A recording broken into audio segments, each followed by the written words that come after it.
You are retarded. Yeah. Physical or mental? The reason we know how to use margin because we know how to use margin. Because you don't know how to use margin, well, don't put it on us. Don't even ask us questions. Shut up, bitch!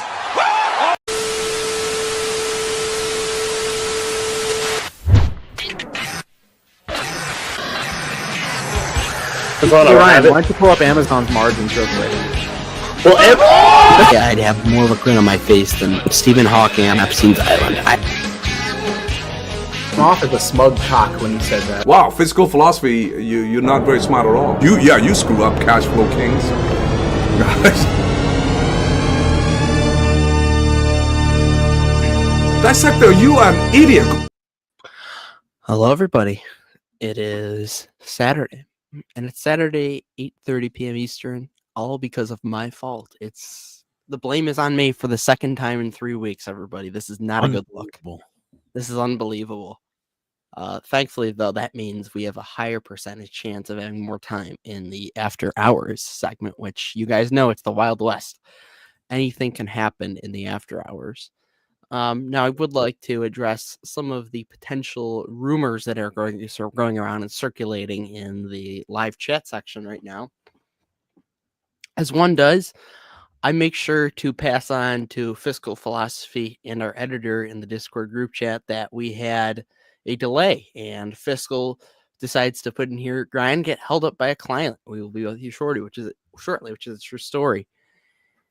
Dan Weston thinks it is an appropriate idea to misspread information and rumors that are now circulating that I was with an escort during this time, which is the farthest thing from the truth.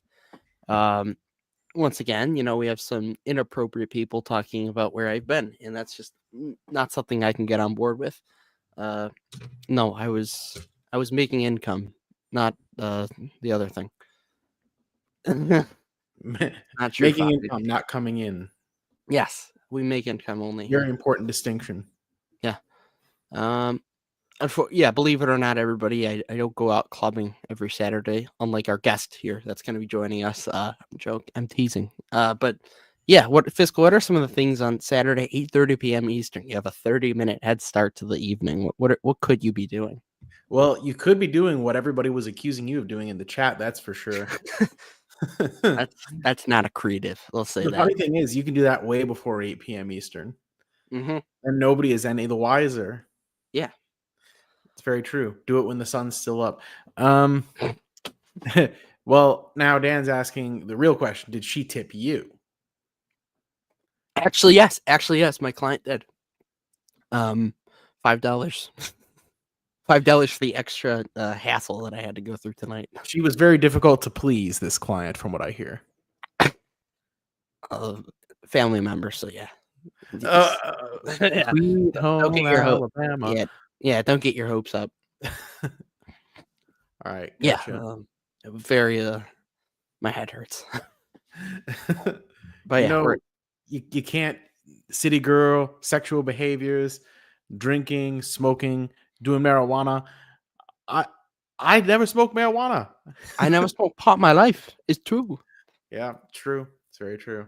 That's one of the things where I can genuinely believe he lies about 90% of the stuff he says, but that I can believe. I can get on board. I believe it too. Because he's so the lame. Multiple girlfriends, the girlfriends leaving him. I don't know if they left him in the first place. I don't even know if they were with him in the first place, to be honest. No, the thing is they rejected him when he was young, but then they became single moms and they came crawling back. Yeah. And he's like, no single moms. No single mom. Yeah. You want financial advice? I give you financial advice. You come crawling back. I want everyone to win. You want Louis Vuitton's bag? No single moms. Vuitton. Yeah, Henry is the hookup on the Discord for all the clips.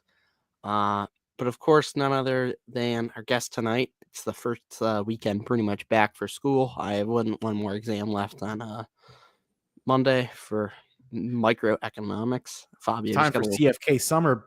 I know it's a CFK. It's a CFK summer. Uploads every day. We can lock in. Fabio, he got a little tickle in his throat when I said microeconomics. But none of it's a CFK summer. So none other than to kick off the summer with a well-known fraternity yeah. member. It is none other than All right, Double well, I wouldn't D's. say that. Allegations. I think you are. I think the allegations have been running rampant lately. I'd say false allegation. Fake news. As some Fake would say. news. Fake news. Mhm. Okay. All right, show of hands. Who's been buying heavy into Google? Me. I can't show hands, but me. Does SHG count? The G in SCHG is somewhat Google, so yeah. I The mean, G it's like stands for 10%, Google. okay. Don't let anybody I'm tell like- you otherwise. Now, Double D's. I am a man that heavily. And then why am I saying? I'm a man that heavily believes in the word of consent. Do you want me to put out an open invite to the chat to join the show tonight? I know I didn't say this earlier, so I'm putting you on the spot here. I don't care either way. it's up to you. I'm fine with either. You can if you want. Fiscal, what's the verdict? We do have Dan Weston in the chat, but I'd like to, if we were going to do that debate. I don't think he's going to go in. I think with Open Collins, maybe leave it to after hours. After hour, okay, we have first half hour to talk about important things in life like frat hazing and what else? Google. Fake news. Yeah, Google. Jackson. Google is Financial. absolutely like the whole thing with Apple. The VP of services in court saying that he saw a decline in search caused the stock to tumble 10% just because they're exploring AI options, and then Google releases a statement saying their queries are still growing. I mean, I just think it was already so cheap, and it just got even cheaper. And they recently released an earnings report. Search revenue still up 10% year over year. It's still growing. I think it's largely unjustified. Now 17 times earnings. It's like getting to 16. Yeah, It's trading like it's cheaper than defense. It's cheaper than Pepsi. It's cheaper than Coke. Isn't it about as cheap as Philip Morris International now? I BTI think is more expensive than it. BTI trades at a higher premium. right, and the company. Well, earnings BTI in you the have to double look at digits. cash flow because they had write downs. I'm sorry, my bad. Yeah. And it's not like there's so many business lines, so many business segments, high quality business segments. YouTube, you have like long shot bets like Waymo. I feel like the company's just so underrated. Google Sure. Cloud, there's a ton of integrals and verticals that are in, and it's trading like it's like a value stock. It just doesn't, it doesn't make sense to me. They can return a lot of capital to shareholders with their balance sheet. They have a lot more cash than debt. They could buy back shares. Love their Take a buyback. dividend. program, by the way. It's good. I'm very heavily allocated. I just keep buying more, even though I already have so much. So, It's funny because Google right now, in some ways, kind of reminds me of Apple of like 12 or 13 years ago, where people thought maybe like the growth was over. But the like, ecosystem. iPhone had been out for a few years. It's like, what's their next big idea? And all the while, they're buying back like 1% or 2% of their shares every year, continuing to grow their cash flow.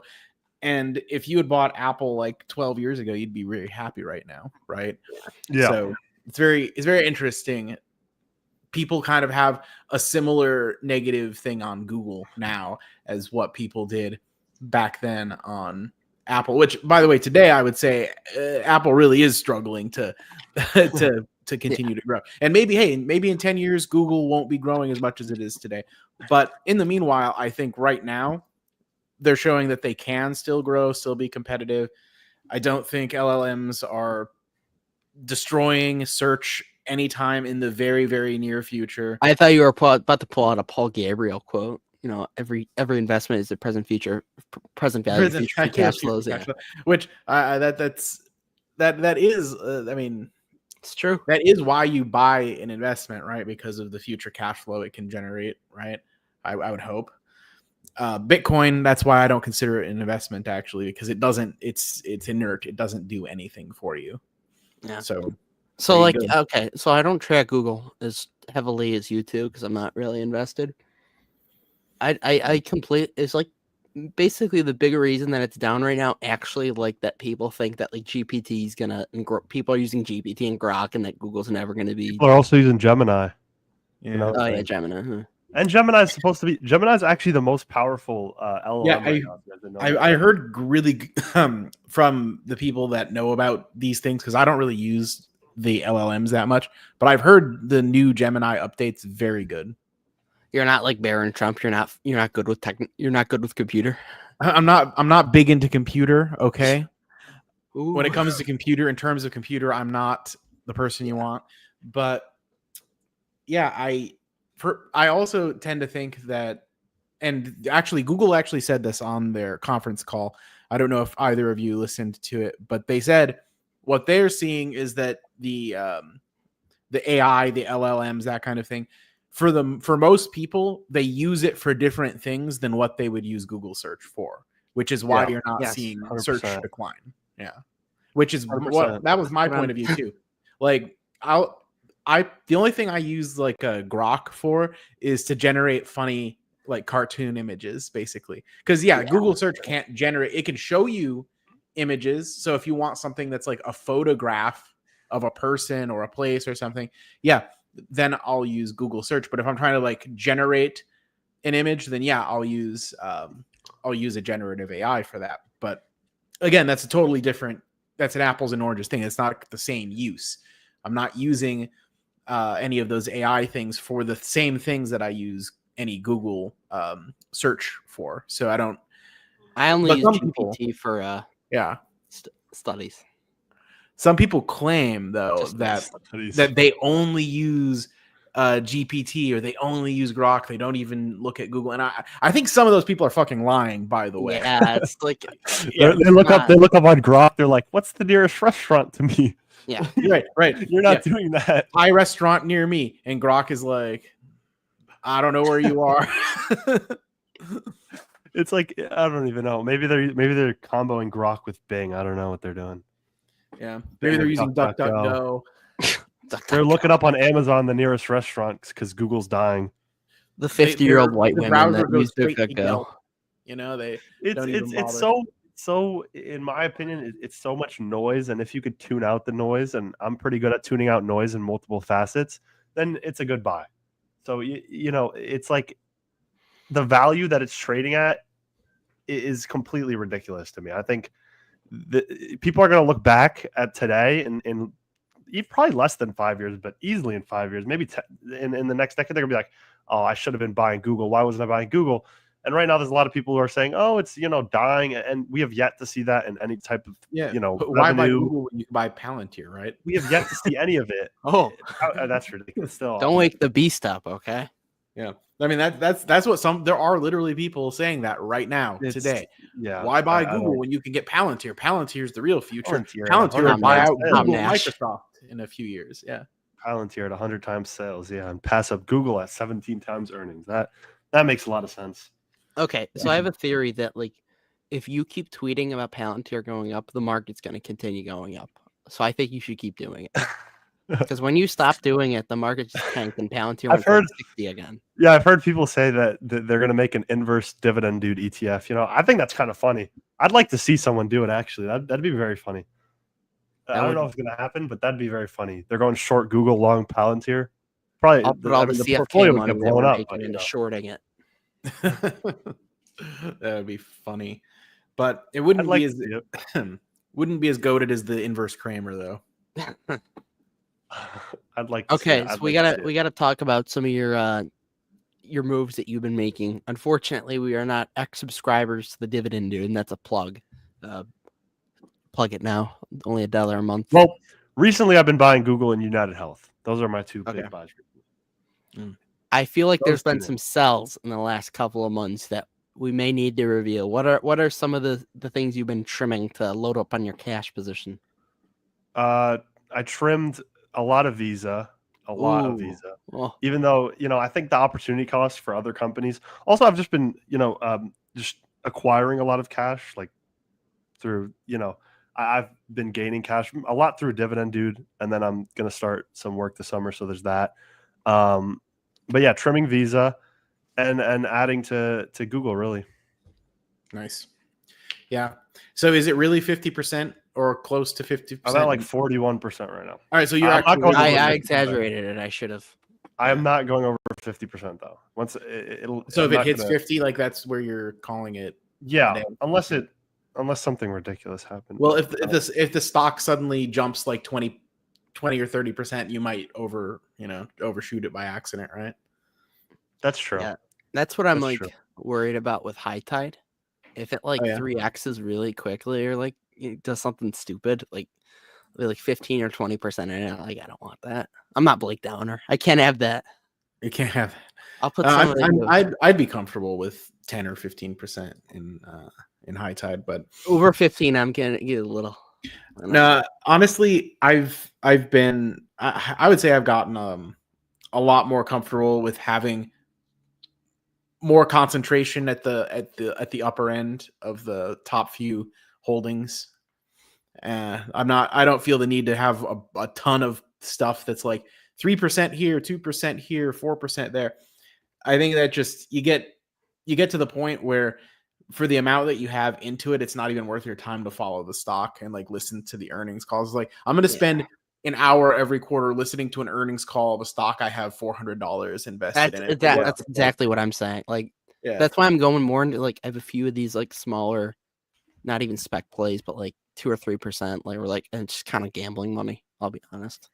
I'm not even gambling money, but like, I understand the thesis, like generally, but like, let the company do its work. If it doesn't work out, whatever, it's like 2%. There's a new holding which we'll talk about, but Double D's, you sold Starbucks, correct? That was a while ago. When was it? Like, right, yeah, you right said after like the nickel pump, I sold it because my thinking was this stock went got like kind of reassigned to like, I think it was like mid to high 20 times earnings, and there was no signs of a turnaround yet. It was just a new CEO, and I was like, the opportunity cost, and really, I think this turnaround is going to be somewhat difficult. I think it's going to happen, but I didn't think that at the time it was a great value to hold it in like high 20s, mid 20 times earnings multiple. It was about in line with historical averages just because the CEO changed. So, I got some profit on that, and I got out of there. So, Fiscal, I'm going to ask you a favor. I'm going to ask you a favor. All right. Next time we have a situation where it's like the Starbucks thing, just tell us more. Just tell us more blatantly, please, to get out of it. That's all I ask, because we got very lucky that we got out with good prices. Though. I think Starbucks in the long term is still going to do well. I don't think it's going to do badly. I don't think it's like going to like get. I think it'll still do well. I think it's going to depend where you get in. To be honest, if you get in like below 80, you can see an okay return. But like, because you got to. Long term, you see growth. I mean, China right now is kind of but I mean, long term, I think there's still a good story there. How much I would pay for that? I wouldn't pay what it is right now, but 29 times earnings still on. Yeah, if the stock got to like the last time I said it's never getting to 70, I remember that was a while ago. That was but if it got to like 50, I don't know, Yeah, like maybe like low 60s, I'd have to kind of consider, and nothing changed, but like. Still, like China was the big bet you're making when it comes to growth, and that just doesn't look attractive. I do think that the consumers are more people are more aware of overpriced lattes, and not I don't think that's as prevalent as it used to be. So it's going to be interesting to see what they do. I'll be paying attention to them for sure. I'm not like not paying attention, but yeah, I don't think it's a great opportunity right now. Like, and you gotta like be honest with yourself. Why would you buy Starbucks at 29 times earnings? You can Google 17. Also, the other thing with Starbucks you have to consider right now is where do the coffee beans come from? They're not grown here, and they're gonna get clapped. Oh my god, it's a long term kind of.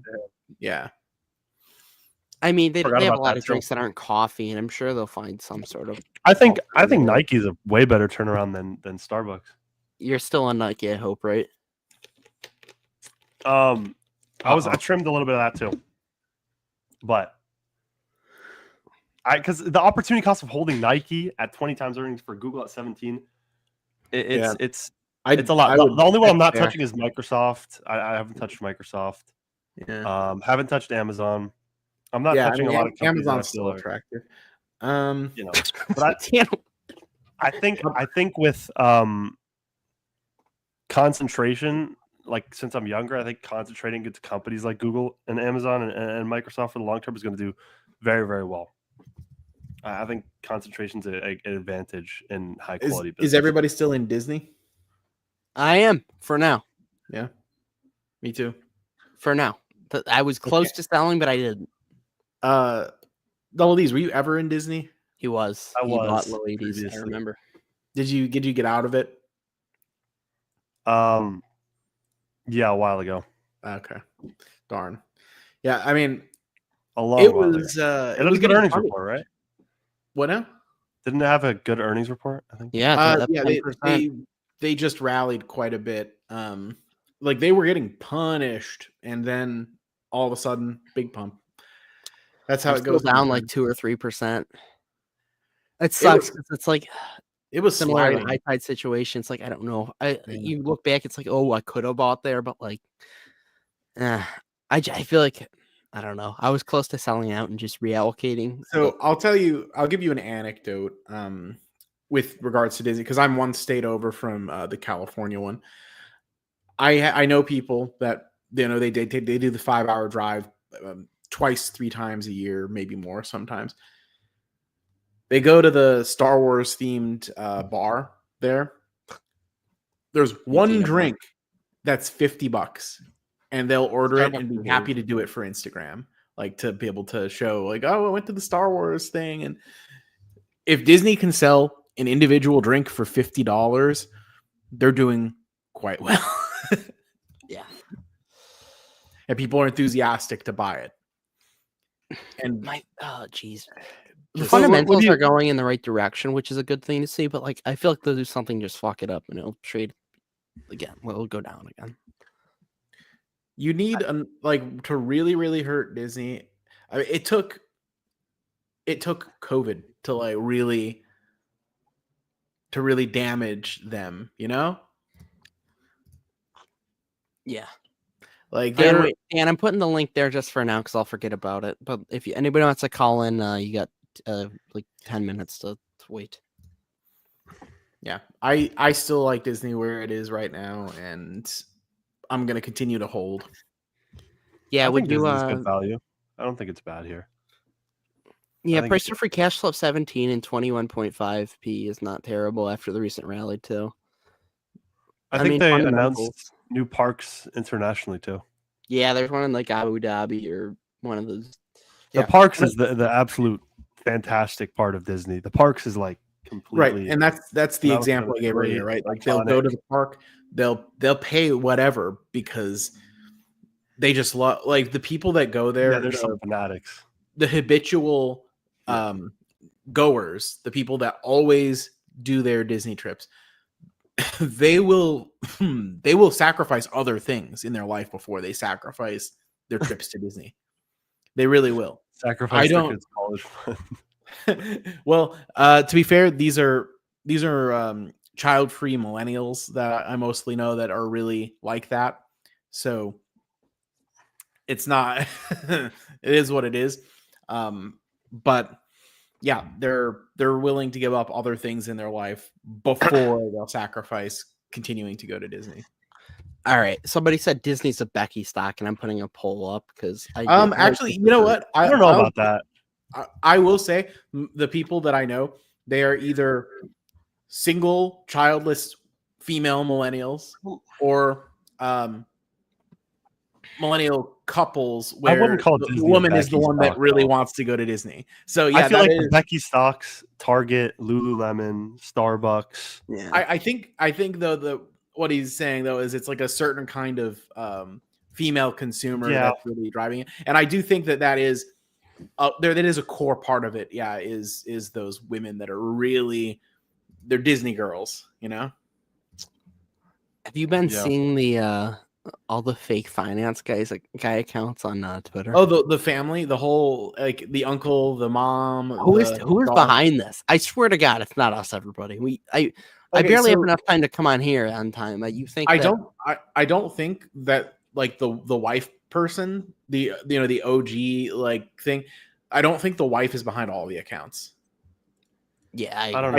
I think other people are just getting in on it and taking it to the next level. But I do think it's funny that somebody did a generated picture of like a cartoon version of me with the wife.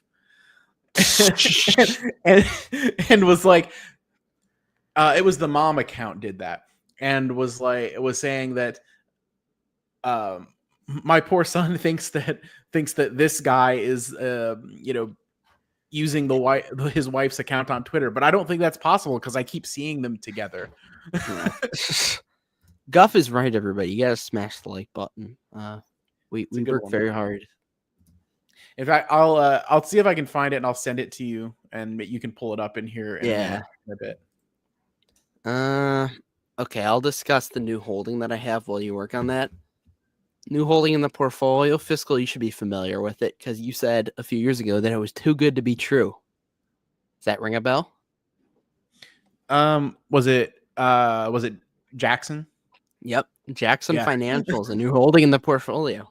And that's only because the PE was like 2 or something, and based on that, I felt like, and it has been confirmed for me that you can't just look at like a PE on it and say, "Oh, that's what are you talking about?" underpriced. It turns out that it is actually good, but I don't think that was necessarily a reflection of like what you could really expect as far as like shareholder capital return, right? Okay. Yeah. Ryan, what about Google? Google? Yeah. Does Google have about a 20% yield when it comes to their dividends and share buybacks? Does Google try to No. 7 price to earnings? No. Does Google But serve senior citizens? And I mean, SHG is pretty much Google. Okay, seniors, what kind of a watch message am I YouTube saying? sometimes. If I buy Microsoft, Amazon, Google, SHG at 20% of the portfolio, half of my portfolio is basically in big tech. Why would I not just go all in or more into SHG? Maybe 1 or 2 of the Max 7s. Amazon. Well, SHG, you get exposure to like I have SHG in my Roth IRA, so I'm not saying like don't have it. It's all of my Roth IRA, but yeah. You also have exposure to names like Tesla, Apple, Palantir. Those 3 specifically kind of ick me out a bit. I agree, but I don't know. I feel like not buying Google here is a big mistake. I could be wrong. Amazon is my poison that I'm choosing when it comes to Mag 7s. Even I understand it better, to be honest. Like I was already in Amazon because of Aria. This is not recently, but there's clips of Buffett and Munger saying that Google they missed out on Google. So things are definitely different now, but there's that. Here's the picture. We'll get back to Jackson Financial. Yes, we will. Jackson's on my short list right now too. Yeah. That's funny. They needed to add sunglasses and it would look like ultra realistic. It's actually stupid how look at me right now, right? That's funny. This person might be a viewer if they know that it's not always sunglasses, because my on X I always generally show up with sunglasses. So that was a hint to me that we may know this person. Yeah, this may be this lore. What is? Oh my god, all right, I'm putting in the private chat who I think it could be. But now that I think about it, I'm putting in the private chat. But like, isn't that such a likeness though? That humbles me. That makes this show worth doing for low pay. Also, I mean, honestly, the cartoon wife is kind of. All right, let's focus. This is in GTA 6. We can, focus on real life fantasies. No, but so Jackson Financial, basically the entire thesis with it. That's an interesting guess. We should ask privately. We should. They sell annuities to seniors, essentially the baby boomers. They trade really cheap. They have about a 5% dividend yield, which is growing. They're a spinoff from Prudential, which is why the financials are kind of whack a few years ago. They get re-rated every 4 to 5 years. Market cap around $6 billion right now. And the total yield between, like, they're buying back shares like crazy right now. According to Andrew, on like a 15 to 20% yield between the dividend and buyback. So it's a really attractive. Yeah, the buyback's crazy. I just looked at it. Biggest risk, obviously recession wouldn't be good. But if they get if the stock goes down, which it can because it's like relatively small cap, and somebody tries buying it, like let's say for example, this is like let's say for example, stock goes down, I don't know, 40% from where you bought. Well, what if somebody swoops in, buys it up for 20% higher from that price? Then that's a 20% loss. You know what I mean? Yeah. So that's pretty much like what you got to be worried with, but looks pretty good. I have it at like a 1.5% position, so it's not really big, but I'm willing to buy on dips. Fabio just chimed in that no, not recession. So, Fabio knows everything. Okay, I take that back. Well, all right. The buybacks there's no growth, but I mean, I guess 20%. I guess that's fine if there's So Jackson Financial it's difficult to appraise unless you understand annuities. And I don't completely, which is why it's a small holding. Yeah. And that's the challenge that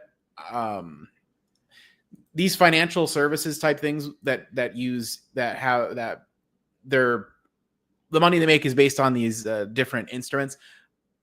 It's very difficult to like assess their financials the way you would something like a Google or a Coca-Cola or something, unless you have very specific knowledge of the intricacies of those things.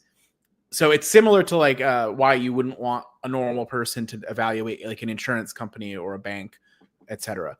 So yeah, I would just be, if I was buying it, it would be more based on the appraisals I've heard by people that have more of a finance background. Andrew. Yeah, basically Andrew. Yeah. So this is all Andrew's idea, and Fabio had a very wise man on ICOM the other day, which I listened to. Yeah, and that's the thing. The last time I only knew enough to know that like, oh look, it's a 2 PE was definitely not the whole story with it. It could have been a good value at the time, but that definitely was not painting like a very necessarily accurate picture. It's okay. We've all been there.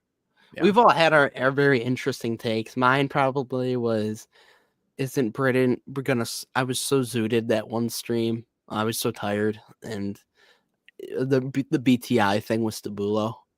BTI makes cigarettes only in Britain. They're like distributes only there. That was probably mine. Yours would be that.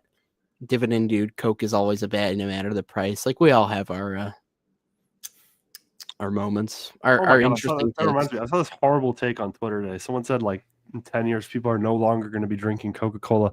It's like, dude, that is one of the worst takes I've ever heard. And it was a big account too. I was like, what the hell? I can guarantee you, I personally will still be drinking so will Coke I. like 10 years. So I don't get how people are addicted to Coke, dude. It's crazy. All right, both. Here's a bet. Here's a bet, and we can put this on stream right now. I will personally, if I am not, assuming I'm still alive, if I am not still drinking Diet Coke, Coke Zero, some type of Coca-Cola product in 10 years' time, I will personally write that guy a check for $10,000.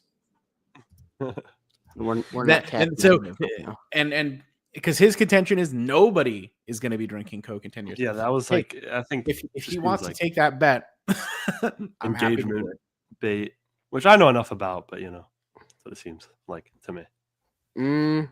This guy says, is Pepsi at a generational low? Pepsi looks interesting. If Google wasn't cheaper, I'd Yeah, I've been like kind of looking a little bit at Pepsi, even though I'm a Coke guy, like just because Pepsi's so much cheaper.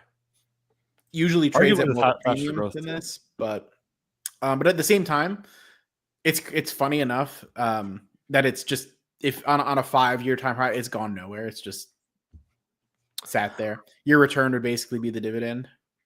Yeah, it's the J&J special. Yeah. But I don't know. I think Pepsi's a little more attractive than I would probably. Oh, absolutely. Yeah. I'm sure their earnings have grown some, at least in the last 5 years. And I think it's just been like a pricing thing. How the J&J has just done nothing. Yeah, I mean the earnings have grown some over the last 5 years. It's slow growth now for sure. Like you can only depend on it for like 2 or 3% earnings growth now, it looks like, in Pepsi. But yeah, I think it's probably around appropriately priced around here is what it seems like to me. Yeah. Just Oh, for the no Jesus. growth. Like I think like 15 or 16 times earnings for no growth, but like consistent sales, consistent profits. I think that's pretty fair. Yeah. All right, know. we do have our first our viewer call in, and it is a man that is heartbroken lately because of Coop. Well, welcome in, Mr. Fabio. Thank you. Yeah, I'm really butthurt by Coop. Because of the rocket buyout? Yeah, those. I won't say the word I want to say, It's but after hours. You can say whatever you want to say. oh, this is after hours. Yeah, 9 Yeah, p.m. it just 5 minutes ago. We just Yeah. crossed over Oh, okay. with Well, John Edwards. I'll still be somewhat polite. Those fuckers Yeah. took my beloved away. And I just got into it too. Yeah. Well, at least it worked out really short term, but Yeah. it performed 40-something% year to date at that point. But Yeah. Well, yeah, now it's funny just thing, tied to Rocket. So I'm actually I held on to it, and I've been selling very far out of the money covered calls because the premium on them is pretty good. And I'm just going to sit there and do that until the shares convert, and then just make my decision of what I want to do after that. yeah, that's fair. Okay, so what's the biggest risk with Jackson? So with Jackson, it's not recession; it's just volatility. They have about $160 billion AUM equity portfolio, and if their hedges don't work out so well, which they have the best, at least among their direct peer group. So you have a pretty diverse landscape. You have a theme that sits at the top that's owned by Apollo. That's their insurance arm, and that generates what we call permanent capital for the fund. It's not traditional private equity LPs that have a certain limit or time frame stipulated. Well, some of them also can be perpetual, but for the most part, insurance capital is very valuable. And if you look at Blackstone, portion of their portfolio is also perpetual capital. For for Apollo, this is the main focus of theirs. Jackson occupies a pretty strong space in the variable annuity space and as well in the Lyra space. So in both of those, they're number one in variable, and they should be number 4 in Lyra's. So it's overall a attractive spot for them. If I'm being, honest, what you don't want is something that's more tied to fixed annuities, which tend to be a bit more hairy. One of their peers recently reported FG annuities, and I took a look at that because I know some people who are invested in FG, friends of the channel, and they're in an example of a deteriorating position. So they had experienced declining sales, but that's not the issue. Looking a little bit deeper into it, they gave off some signals that, and before you weren't there last night, I was looking into this live. It was a good hint when I looked at their presentation and they weren't talking about their RBC ratio anymore. So Jackson's RBC ratio is sitting just under 600%, where they want to be is above, and I know, but this is the number, 420%. So they want to be above, they want to be above 420. FG and a bunch of others, they typically target 400. Regulatory requirements are around the 200% range. So typically all of them have a lofty goal, which is completely different from where they were during pre-financial crisis. So Jackson's in a position, what that's important to know is because that gives them the ability to return tons of capital to you in the form of buybacks or dividends. And it adds as a buffer in case anything happens. So the risk isn't recession. The risk is just volatility, which you're seeing now. But in the last quarter, they actually staved off a good bit of it. You already saw 2022 as like also an example. That's a testing ground for their hedges. And you get to see how management handles situations where both bonds and stocks go down. So 160 billion equity size portfolio, that's due to the variable annuities. And then the fixed income portion is the rest of it. And that adds up to a total of about 300 some odd billion dollars in AUM. Then they have 50 billion in the general account. So not all insurance companies have this distinction, but They'll provide this. Well, at least all the annuity companies have this distinction, or most of them, I should say. They have the general account and the account held at the wholly owned subsidiary or operating company. But the general account, which is owned at Jackson Holdings, is about 50 billion, and that's all theirs. They own that. Now, don't think for yourself, oh wow, I'm buying a $5 billion company or $6 billion company, and I get this $50 billion portfolio. No, technically, that's part of the cash pile or asset pile that they have as a buffer. So they can't just give all of that to you. Otherwise, hey, this would be the greatest investment you'd make in your whole life. Free money. Yeah. So yeah, it would be essentially free money. But if everything works out and you get the silver tsunami, then yeah, this is going to be a pretty attractive investment. This is still below the average of its peer group in terms of multiple, and sitting right now at its discount to book, you're getting pretty accretive buybacks. So just from the buybacks alone, you could actually get a nice boost to longer term EPS. Kind of exceeding between 12, 13, 15%, being conservative, by the way, because their sales growth, I think sell side has flat sales estimated, but they're not hitting flat sales. They're actually still growing sales. Frankly, I think it's just because they don't have many analysts, covering them too much that are providing, or the aggregators, sorry, I should say, are not capturing those sell side estimates that are probably a bit more accurate. So, or they're just lowballing like crazy. I can't really tell you which one it is. So that's Jackson. It's not recession. A recession could happen, but if you don't have a lot of volatility, they should be fine. Yeah. It's volatility is the concern. There's blow up risk with these guys.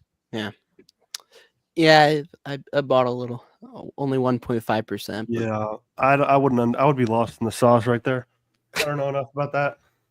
Well, obviously you are the Google whale. You have to, your mental capacity needs to go. I also think, I don't know. I feel like Google's just easy to understand. So I think it's not only like, I think an attractive investment, but I think it's obviously there's a little bit of maintenance in terms of the stress if you think LLMs are eating their share. But I think in terms of understanding it, I think a lot of people would have it in their circle of competence. I don't think many people don't understand Google. I feel like it's a basic type of thing, all their business lines and how they make money. Yeah. So, I think that's an advantage to it and any other consumer oriented stocks. I think that's fair enough. Definitely. I feel like I have an easier time understanding how Google makes a buck than how Jackson makes a buck. However, that wouldn't necessarily deter me from having a taste of Jackson. Yeah. I've got KKR. KKR is way more complex. Yeah. Jackson. No, yeah. KKR is extraordinarily more complex. Yeah. Fuhat talked to me about it for like an hour and I still feel like I don't understand it. Yeah, it's the same. Oh, no, if you don't. By the way, KKR also has an annuities insurance business, the Global Atlantic, which that's their answer to Athene. So Apollo showed the industry what you could do with perpetual capital and insurance. KKR comes in, buys Global Atlantic. No, they're in the same thing. They're competing in a way, but the difference is KKR is grabbing that Global Atlantic float and putting it into private credit and other things. Jackson Financial is grabbing that and putting it into just regular old stocks and regular old bonds. So proper company. So yeah, you gotta appreciate that with KKR. KKR will have that added layer of complexity, and if they continue to push that, they're going to become more and more like insurance arm. Now with the whole Google comment. We can talk about this. You want me to talk about Google or Google? Yeah. So no, I mean, there's not. I don't really have a charisma for Google. I own Google, so we need a Google bear on here. Yeah, well, we do need a Google bear on here. There is. Want me to play one? I mean, I feel like it's not, something. We know what they're gonna say. Oh, LLMs are taking market share. Nobody uses Google search anymore. The queries are declining. Google search revenue is gonna, start declining. I feel like that's kind of what's going to be said. I've heard what else can be said. Question: both of you are university students currently, correct?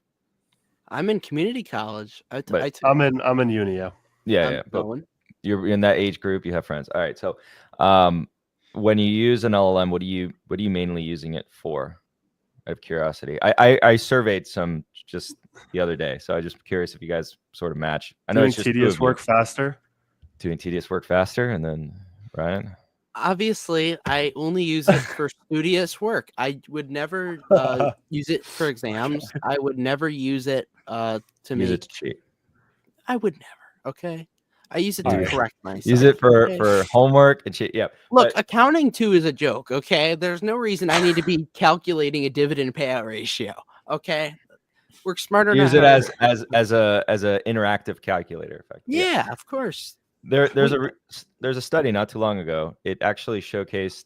It did a survey-based answer queries for people who are participants in the study, and they were using different educational backgrounds, so from high school level all the way to doctorate. And they asked them to use traditional search engines of their choosing. I think most of them just use Google, so just put Google in there, and then LLMs. So all of them had really rapid response times when utilizing LLMs. And turns out the accuracy and in-depthness of the answer was actually poor across the board. They were equally as bad, but it equalized it. So it was interesting because across even the doctorate level, well, there was a difference, but it was very minimal. It was within the range of like, oh, it's insignificant. And then following that, you looked at the results using search engines, and it was pretty much exactly what you'd expect. So it was worse in the high school level, but still better. So their answer was more well thought out, more accurate when they just used, and they didn't use LLMs to find the answer to the questions that they were given. And then at the doctorate level, it got to be the most accurate. So it was kind of interesting to see that when they used LLMs, it was an equalizer in terms of how bad it was. Yeah. Well, it wasn't that it was incorrect or like completely wrong. It was just the quality of the answer that they had provided to the question was poorer. Seems like they were, as what the part of the conclusion was, as they used it a lot as a crutch, and they didn't, they didn't come up with the answer at all. Is basically the conclusion. So they weren't, they left the question less informed than investigating it themselves. But what we are noticing is, like in your age group, the youngins, they're using it a lot, but the types of queries that are going through that may not be the same level of monetizable queries that are still going to be going through, traditional search. And that's what matters the most. It's monetizable search. That's 100% true. Because if you think about where people are using Google, if they're searching the nearest restaurant, hotel, stuff that's directly, booking or whatever, if you're traveling, can advertise for that. But what are you going to advertise on ChatGPT if someone's helping them with their, statistics 1 question? I mean, I feel like I guess there could be something specific, not as monetizable. I advertise a statistics textbook, just like, hey, this. I recommend reading this one. Also, I think it's Yeah. ask GPT for all the answers. There's going to be some of that, of course, but I don't know if it's going to be as good as advertising is on traditional search. Or I think the kings out of this still predominantly become Amazon and Meta, regardless, because they're platformized. So they dominate their own platform. One thing that I'll share with you guys here, I was having this conversation 2 days ago with the CM guys. So this is maybe like a doomerish version of the future. It's not that doomerish actually, but once you hear it out, it's just like you're living in the golden age of LLMs. And what I mean by that is how I'm kind of thinking about where this might go is that there's going to be more and more restrictions put on them in place. Because think about it this way. When you search something on an LLM and you actually use it to find information, it's effectively a form of plagiarism to the person who created the content in the first place. And that person typically relies on advertisements to support the work that they do. And so you can really easily see a world where a person who's a free user of these LLMs that is getting access to that information is quite problematic for that site. Now, right now, most people still, it's not being consumed in that way. But the moment that starts to tip, then you probably will have this huge pressure on lawmakers to sort of come in and swing and protect a lot of this industry. Think of media, for example. So like news stories. This is already starting to happen where, if you have like a paid site, they're protecting that information. They're attempting to more and more. And then right now there's potentially this problem brewing that now suddenly if you're not clicking on, let's use Bloomberg as an example, you're not clicking on the Bloomberg article, they're not getting any ad dollars. How are they going to make any money? Yeah. And then after the fact, do they continue to exist in the same way at all? So there's a future I see where either these LLMs start to become a lot more expensive for someone, and they're going to be unaffordable for a large majority of people to be good, right? To be it as it is now, or if not, even better. So maybe think of something like a product that might be a couple grand a month. And then you still, because there could be a system, this is just like throwing possibilities out there, where they start to compensate those sites. Like, oh, I'm drawing information from you, so here's the compensation because I drew information from you. Similar to how like a YouTube Premium works, right? Where you're not watching an ad, but every time someone watches a video, right, from a monetized channel, you're part of this like shared pot. So like, you pay, what is it, 15 a month, and then okay, here's a little piece of the pie. Here's a little piece of the pie. If you're, similar by the way, LLM. for anyone in the audience that's not a creator on YouTube, it breaks down what portion of your revenue comes from watch time from free users, from ad revenue, or from YouTube Premium, because it basically divides a portion of their what their $15 a month or whatever that they pay gets divided between everybody that they watch essentially on YouTube. And yeah. And the goal of YouTube longer term, now they're not being as hard as they could be, because they can definitely go a lot worse than what they've done now, and that's eventually preventing ad blocks. And if that audience leaves YouTube, that's a net positive actually for the platform, realistically, because you're taking on a lot of compute, right, that you're taking off platform that's not even monetizable. And let's say they go to Rumble or something. Well, that's fine. Rumble can just burn more money because they'll have people who are using blockers and then aren't being monetized. So they want everyone to go onto longer term YouTube Premium or just watch ads. But they're taking their sweet time in terms of how aggressive they're going to get. But I imagine in the next coming years, they're going to get more and more aggressive in how they start to crack down on that. That's one way they could increase monetization. So get people to switch over to premium, which is fine, or get people who are just, not wanting to have that experience in the first place. Okay, just go on to another platform and then use that platform instead, and see if you like it. But yeah, that's it is. I think that LLMs, as we see them today, you're in this quote unquote golden age. Yeah. On the topic of LLMs, I have a funny story. Mm-hmm. So at the old high school I went to a year ago, there was a kid who got caught using AI to make inappropriate pictures of fellow peers, let's just say. What the And heck? yeah, we got the news on us now. That's the self-dox, so don't look that up. Huh? Yeah, you just dox yourself, because I think I've heard that story. Yeah, any New York should. Yeah. Also, Seymour Duck did gift a membership. We will be dancing at the end, so anybody can. Yeah. We'll close off with evolution for the night. This will be a fun-spirited conversation. Here we go. Can we discuss evolution? Revenue growth is not double digits anymore.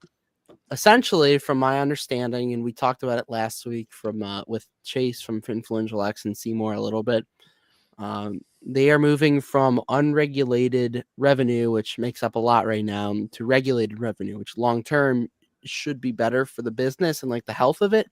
But short term, you're obviously going to see revenues decline. Yeah. It really depends if you think that they're also Asia market is something to pay attention to. What's their free cash flow growth?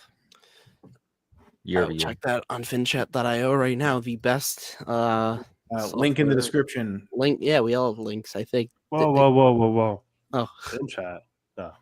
yeah. What are you on, Dividend, dude? Dividend data. Get out! No. Yeah. My ears. Well, also just Get many out. different sources. I think just going through a company's like investor presentations or earnings reports a good way. But also I do like just being able to look at charts. I feel like it's easier, but 42%. Also, one thing that wasn't mentioned before we completely leave the YouTube discussion is YouTube subscriptions are absolutely, their subscription business is growing across like their many platforms. I believe they have obviously YouTube Premium, which I think is a great value, by the way. They have YouTube Premium, they have Google One. There's a ton of subscriptions that they have, and that's only going to grow. I think more people are going to use YouTube Premium. I think more people are going to use, like, they have this Google One subscription, they have Gemini subscription. I think there's going to be more of that. So that's I believe they have 100 million. They already crossed the 100 million Google One subscribers. Although that's there's different tiers, and I think most people are in the lower tier. But man. Yeah, I like that part of the business too. Subscriptions are great. We have Uber for subscriptions here on the channel. That's our preferred. Yeah, it's one way to monetize their cloud for sure on retail side. So LTM's a little bit weird. So can you break this out by quarter? Yeah. Yeah, so hit quarterly. Of course, thanks to FinChat.io. This is very. Can we zoom out to more quarters, just like a little bit more? Oh, wait, why is it? Oh, okay. Put levered free cash flow as a metric. It should be down at the bottom. Levered and unlevered doesn't matter, because FinChat's sometimes weird with some measures of take out free cash flow. Yeah. Why is it still? This is weird. How many? Oh, wait. Why do you only have up to 2022? It's the farthest it can go. That's the. This usually doesn't happen with FinChat.io. I don't know why. No. Because I know that they go back further than that. Is that just because I think. Hold on. Maybe I'll share my screen. Yeah, it's fine. Oh, it might be because we're not on the FinChat. They took us off the. We had like a 3-month free trial for like the premium or whatever, and it. Oh, okay. That's why that makes sense. We're low income here on the show. We can't. We need free handouts. You more income. We need more income. Just buy a Tesla, man. We'll put the $600 in the CFK account. Tesla for president in 2028. He's going to pay down all our debt by buying Tesla with taxpayer dollars. All right, so I'm pulling up quarterly, the same figure I asked. Longer term is just to kind of see where they were, but really just paying attention from March 2025 to March 2024. So about from 273 million in that quarter to about 343 million in this quarter. So that's roughly the year-over-year growth in free cash flow. It's not too bad. No. The business does have some cyclicality, as we can see, right? It's not a subscription like Adobe, or like a pure subscription. Let me just throw them in, just because to illustrate the example to the audience. Wait, is this? Is this statement cash? Yeah, they usually have the. I guess I'll just settle with this. Yeah, there's like even slight cyclicality here, but probably CapEx differences. But this is more up and to the right. All right, so back to Evo. I know that on a constant currency basis, they had 6.2% growth on top line. And then without that adjustment, it was like 4 something. That's what the market freaked out about. So the valuation now, what are they trading at as far as multiple goes? It was under 10. It's under 10? I think it was because when I bought at 75, it was around 12, so it's got to be lower now. Yeah, so like you see, sometimes you don't know where data aggregators are pulling their NTM figures for, but sell side has like what 11.2 here. So if it's currently at 10.3, then they're expecting a decline, right? But who knows where that's coming from? So put that NTM, especially on foreign codes, very tiny grain of salt on that. But so if they're trading at roughly 10 times and then they just hit 10 times, like you guys said, for a little bit, then right now you're looking at a pretty interesting buyback prospect if each time they repurchase shares and you don't have declining earnings or declining free cash flow, then you should have basically a return on investment right there of, right there, 10% or more. Right now at over 10, it's just slightly under that figure. So not too shabby. It tends to be the case that, as that figure gets below, assuming no growth, if you get a lot of growth, and you can actually see incredible ROIC on that. if you do kind of reaccelerate that growth. But for the time being, I know that you were just already talking about it, that, they're focusing more on regulated versus unregulated. And it's not that they're abandoning unregulated. It's that they're going to some of their distributors that they deemed a little bit shady in nature, and are saying, we don't really want to have a business relationship with you going forward. And then in the regulated markets, that's still growing nicely. I think driven by the United States, if I recall from the numbers, it was like 15% growth in the United States. Which Was that U.S. or just North America as a whole? North America, but I basically think most of that. But U.S. is is going to be the biggest piece of North America. Yeah. The $30 in winnings from. Depending on perspective and how excited you are about the state of Canada, but Oh, that's another conversation. We'll save that for the high tide when Roger Grover comes on in a few months. Yeah, my fellow citizen. But I actually recently took advantage of this and was like, oh, a happy surprise, bought back in. There we go. We have fiscal. Did you add, or you'd have no money? No, like I said, I'm with this. Since Schwab charges the little fee, I'm only adding to this if I can do it in large blocks, because I'm not like gonna $6 fee, dude. You can't. I'm not gonna buy 2 shares and then have 3% of it go to a fee. That doesn't make any 3%. What? Because if 2%. It's because it's a flat fee. Okay. Yeah. So buying smaller amounts, the fee is proportionally worse. You could buy like $1,000 worth. It wouldn't hurt. What's their current ROE? There was also another bit of a rumbling that we've had. A few of the people have come on the show that if they choose to headquarter in the United States, which has been a topic that I think they're going to talk about. They were going to vote on it maybe in a few weeks. Wasn't it that there's somebody on the board that wants to do? There's somebody on the board. It's like somebody's son, the CEO's son, maybe, that lives here or something like that. And it doesn't really matter, but if they listed in the United States, it could be a catalyst for. If it was on Robinhood, I don't know. I think I might dabble. I mean, 40%. If it was listed in the U.S. and on the NYSE, I mean, yeah. This number, I mean, it's still impressive, but the fact that they're holding that much cash now and still zero debt, because one trick to raise ROE is disperse assets, have low amounts of assets and higher amounts of debt, reduce equity, and you get higher ROE. By the way, little trick if you want to increase your SBC. Creative accounting. Hey, don't tell anyone though. It's a little trade secret. But anyways, I mean, the fact that like cash on hand is increased to about $1 billion. They got no debt.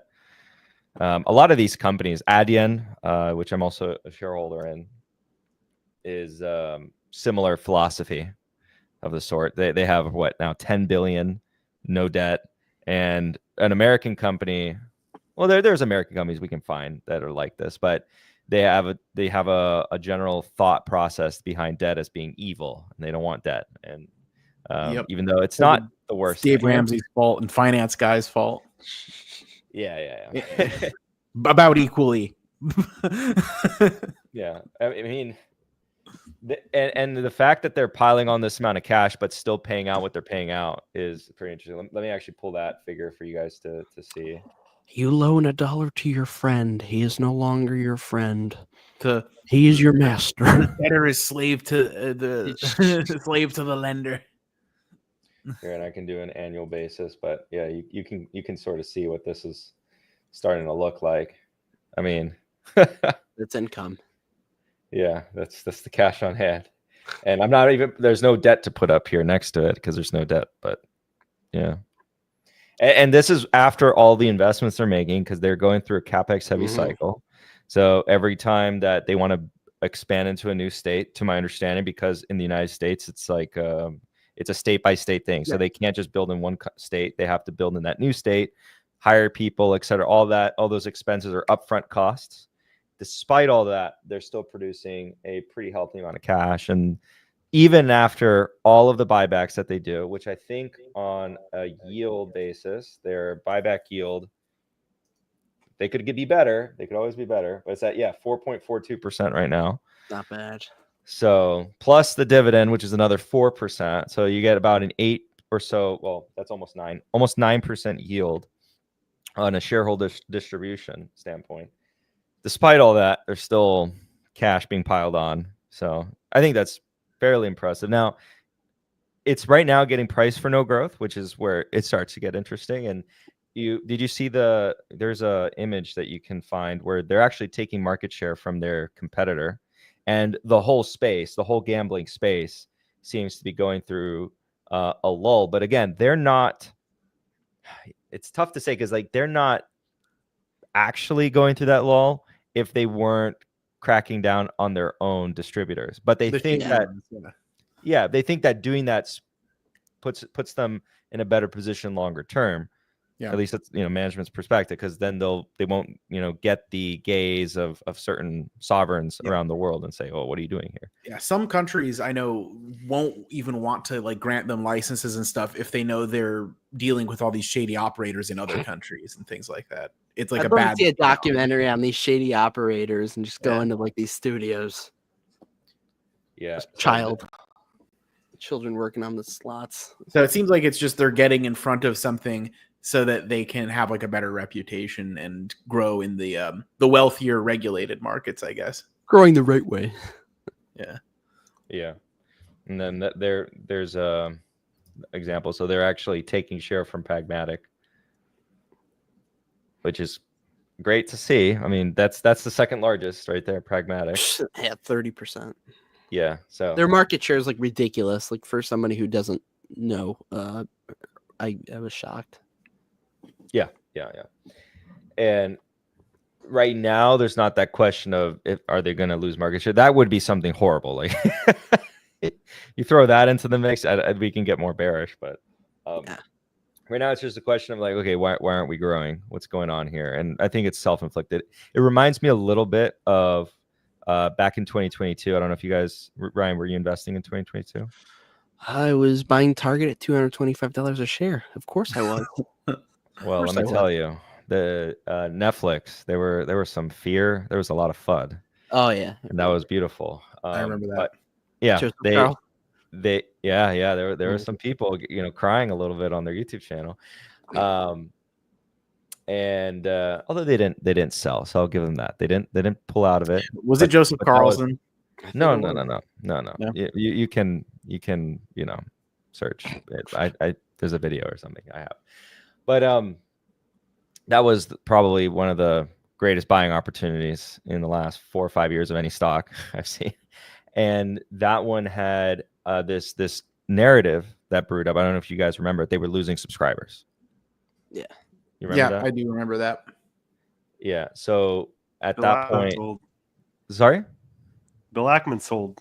Bill Ackman did sell because of the advertisement that they got in, that everyone's in love with now.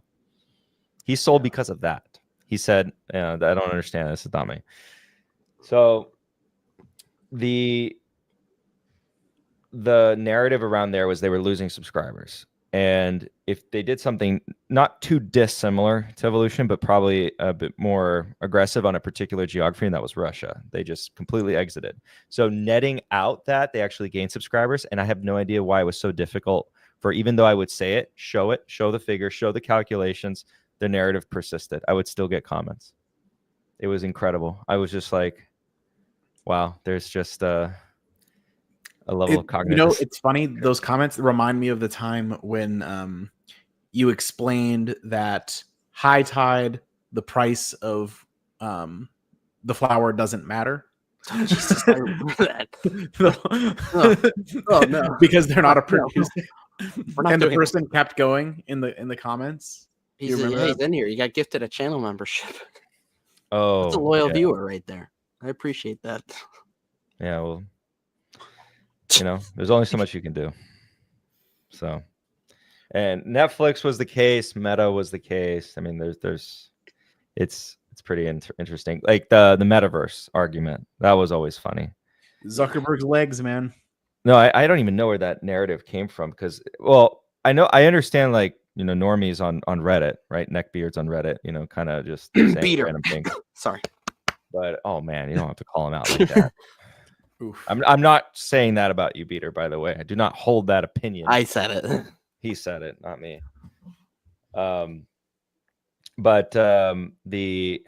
Which by the way, Beater knows that I actually recently took a small position in PayPal. Oh yeah. Yeah. Did you do it when they were like 59 or whatever recently? No, not. I'm not that amazing at all. You didn't I get got the them. exact bottom? No, did not get the exact bottom. I got them just under 68 or so, Oh, and not then too bad. so yeah, it's not Fabio bad. not betrayed him, I guess. Yeah. They changed a lot of things. So a couple of these fintech firms have moved in a really positive direction. So PayPal, the new CEO, what he's doing is actually you wanted me to talk about PayPal, Ryan? Yeah, Why not? yeah. We're here. Let's do Yeah. this. Okay. I like Alex Chris, so I want to hear. Yeah, so he's actually changed a lot of things for the better. And I'm a critic of PayPal, or was a critic of PayPal, but I'm a person who changes their mind when things change. I don't want to be right. I want to make money. And I'm also a believer that nothing stays stagnant. Things can change, companies can get better. They can make moves. CEOs come in there and they're smart people. They can make sufficient change. You got to be there to kind of judge it and identify if that's happening. But with PayPal, okay, so what do you do? So he went back to all the agreements with Braintree and the prior management team. Their go-to-market strategy was just undercut Adyen. So you guys don't know the three players: Stripe, Adyen, and Braintree.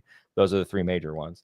Adyen is by far the best enterprise. Then you have Stripe, which is really good for small business. And then Braintree is doing a little bit of both. So PayPal's kind of in there with both. In order to get market share, because they were playing catch up, they just underpriced a lot of their deals.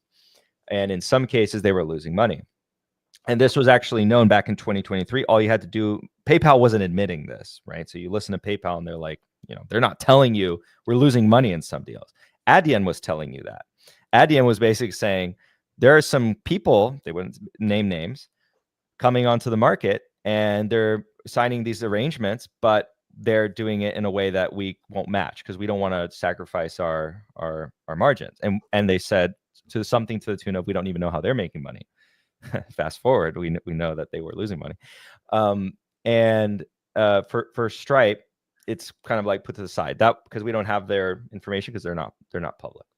So Chris comes on to the show and he looks at all these agreements and he starts trying to tackle them in a way that sort of rearranges the equation that PayPal can actually make money. And I think that's a good move. You should definitely not sacrifice margins just for the sake of top line growth. Who cares about that? And that was showing in a variety of different metrics. Now, PayPal, you want to be very careful what you pay for it. You already know that. Everyone here knows that.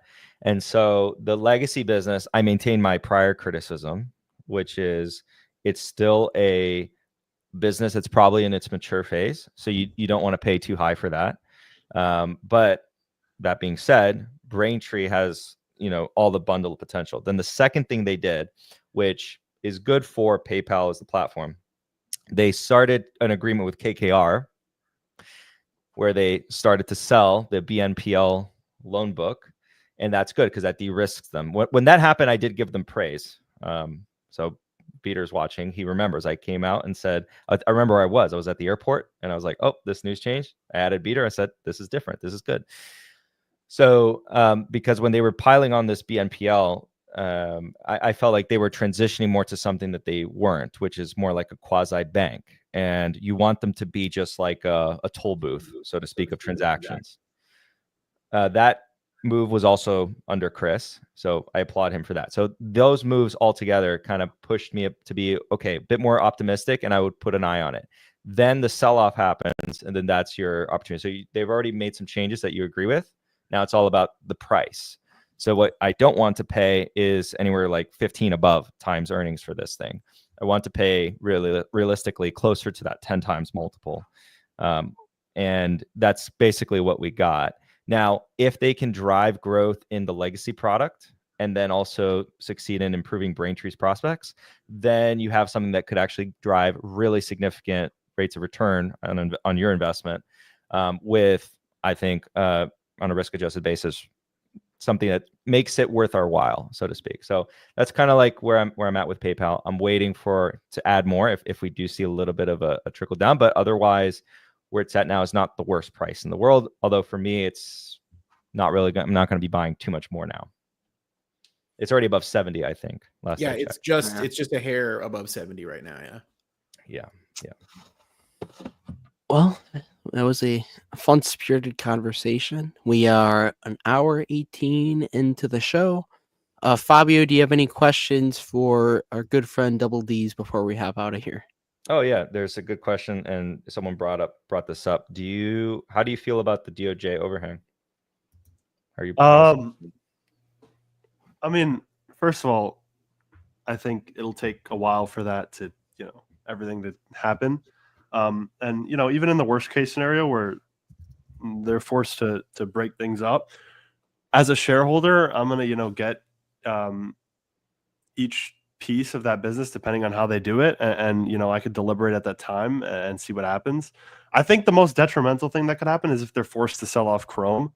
I think that would change my thesis substantially.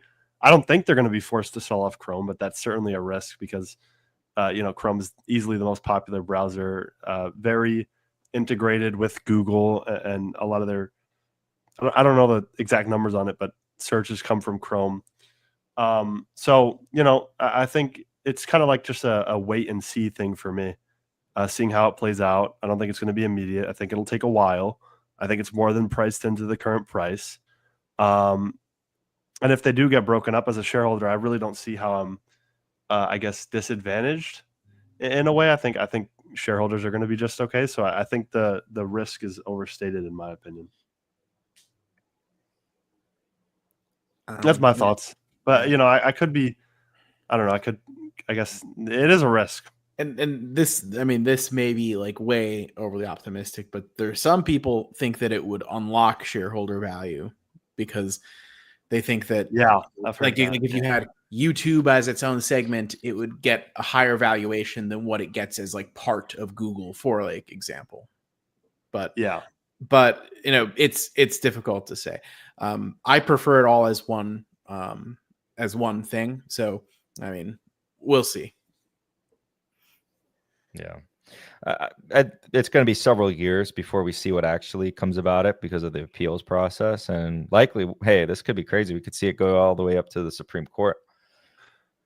Honestly, I don't think it's going to happen. But you don't even think it will happen? I don't think it's going to happen.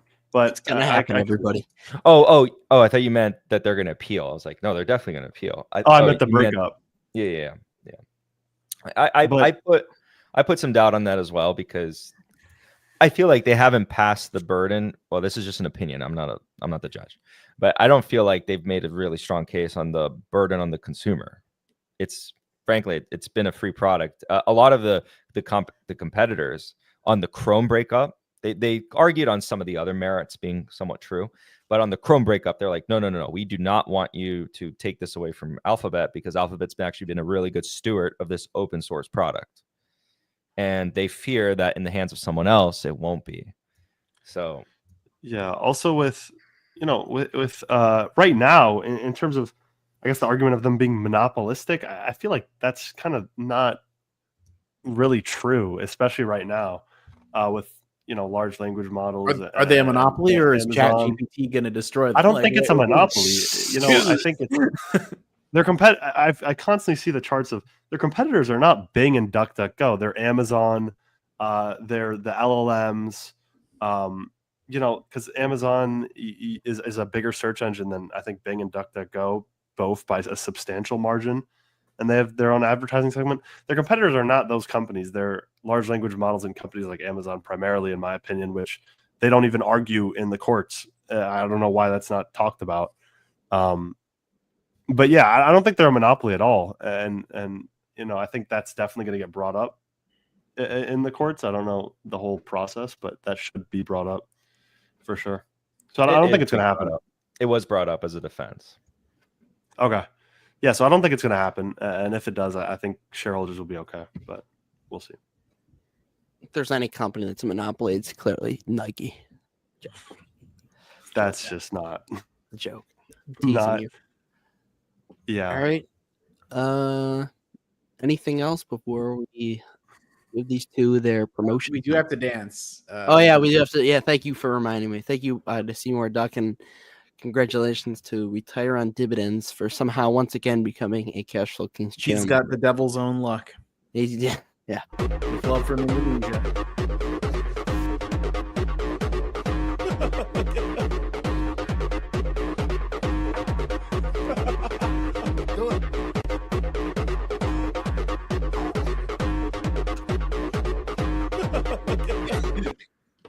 Are you trying to get the copyright thing on the music this time? Yeah, I go a step closer every time. All right, thank you all for tuning in. Smash like and subscribe. Double D's, where can people find you and Fabio? I mean, X is probably my primary platform. YouTube too, but mostly X. Well said. Fabio, where can X and YouTube? Some interesting tweets from the both and of in you. the Discord, you can find. Yeah, and in all the Discords. He's in all the Discords. Yeah. All right. Thank you all for tuning in. Smash like and subscribe. Do Dividend, stocks, and drugs, and of course, cash flow is king.